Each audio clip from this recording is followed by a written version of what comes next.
Betejë ligjore për sfidën shumë të përfolur Serbi-Shqipëri të 14 dhjetorit të 2014-s ka sot një tjetër etapë të rëndësishme. Rreth orës 9 në gjykatën e arbitrazhit sportiv në Lozan të Zvicrës ka nisur seanca dëgjimore me palën shqiptare, e cila kërkon që të ndryshojë vendimin e dy organeve të UEFA-s, disiplina dhe apeli, që i dhanë fitore në tavolinë Serbisë për takimin me Shqipërinë, i ndërprerë në minutën e 41 pjesës parë, pas dhunës së ushtruar nga tifozët serb në fushën e stadiumit të Partizanit Beogradit ndaj lojtarëve e Kuqezi, duke i detyruar këta të fundit të mos rifuteshin më në fushën e lojës.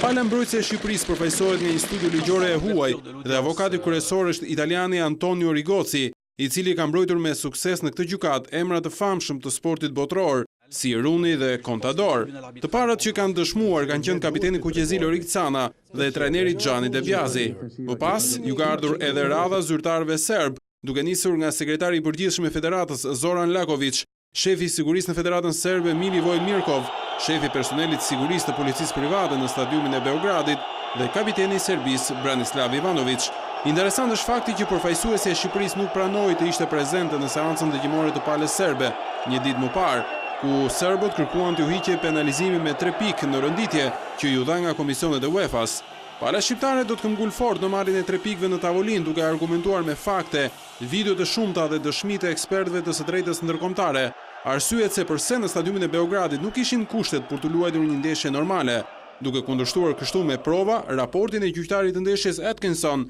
që ka qenë pengesa më e madhe deri tani për Kuqezi. Racizmi i dukshëm në stadium është një tjetër fakt që nuk u mor në konsiderat nga UEFA dhe standardet e dyfishta në raport me vendimin që u dha për sfidën Malizi-Rusi, edhe ajo e ndërprerë. Optimizmi tek pala shqiptare nuk mungon, ndërsa zbardhja e vendimit të gjykatës së arbitrazhit mund të kërkojë nga 1 deri në 3 ditë kohë.